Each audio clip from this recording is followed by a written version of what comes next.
Ang ideal na isang pigeon loft o pigeon cage, number 1, dapat wala siyang gambala o walang nakakaabala sa kanila. Number 2, flow through ang hangin.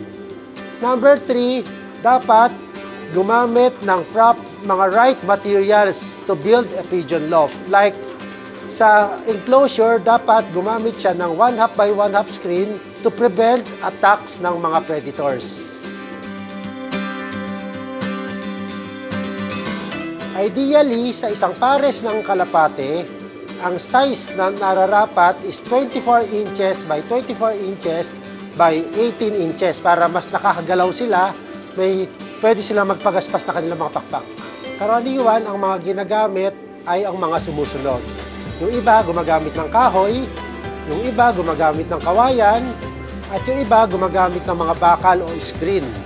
Dito sa amin, sa BioResearch, BioPigeon, ang mga ginagamit namin materyales is mga bakal para mas matibay. Saka, ang kinaganda sa bakal, hindi siya basta-basta nasisira kahit malakas ang hangin, kahit bagyuhin man, hindi agad-agad nasisira compare sa mga kahoy or kawayan na nasisira minsan ng malalakas na hangin. Napaka-importante ang proper airflow sa mga alaga nating kalapate. Dapat flow through ang hangin para hindi din sila nagkakaroon ng problema. Minsan kasi, pag constrict ang hangin, may time na pwede silang masuffocate. Kaya dapat maganda ang flow through ng hangin at the same time, mas lumalakas ang resistensya nila.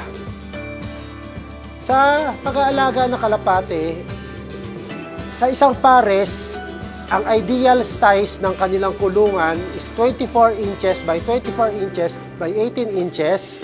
Pero pag community is mas maganda yung mga malalaki na katulad po ng mga ito.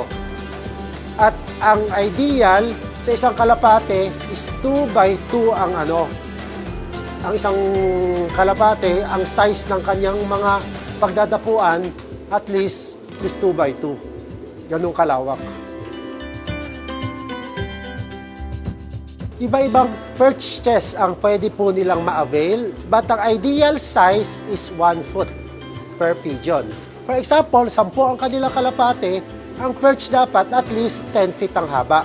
Meron din naman mga individual perches, katulad po ng mga ito. Yung mga tinatawag nilang V-perches. But kung mapapansin nyo, yung agwat ng bawat isa is at least 1 foot din.